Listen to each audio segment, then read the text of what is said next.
کریم صلی اللہ علیہ وسلم کی محبت عطا فرما کے دین متین کی بھی محبت عطا فرمائے، تاکہ ہم خود بھی، ہمارے بچے بھی، ہمارے نوجوان ساتھی بھی، ہمارے بزرگ بھی، ہمارے بچے بھی، اور ہماری عزت مائیں بہنیں بیٹیاں بھی، جتنے بھی ہم کلمہ پڑھنے والے ہیں، وہ نبی پاک صلی اللہ علیہ وسلم کی سیرت، نبی پاک صلی اللہ علیہ وسلم کی سنت پر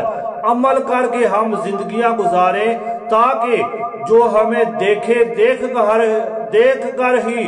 اسے پتہ چل جائے کہ یہ نبی کریم صلی اللہ علیہ وسلم کا کلمہ پڑھنے والا، یہ نبی کریم صلی اللہ علیہ وسلم کا غلام، یہ نبی پاک صلی اللہ علیہ وسلم کا عاشق ہے۔ اس لیے جب اس کا چلنا، اس کا پھرنا، اٹھنا بیٹھنا، اس کی گفتگو کرنا، جتنے بھی یہ کام میں اس سے پہلے بھی بتا چکا ہوں، انشاءاللہ یہ سلسلہ جاری و ساری ہے، بتاتا رہوں گا کہ میرا مقصد یہ ہے کہ ہم زندگی میں جو بھی اپنی ضروریات زندگی گزارنے کے لیے جو ہماری ضرورتیں ہیں، ہماری حاجتیں ہیں، جو ہماری کام کاج ہیں، وہ سارے کے سارے ہم قرآن مجید، فرقان حمید کی تعلیم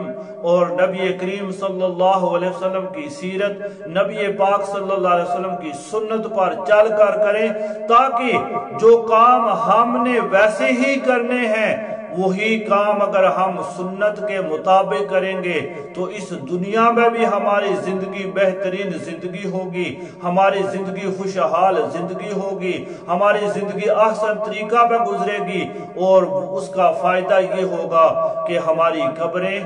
اور ہماری آخرت بھی سنور جائے گی۔ تو حضرات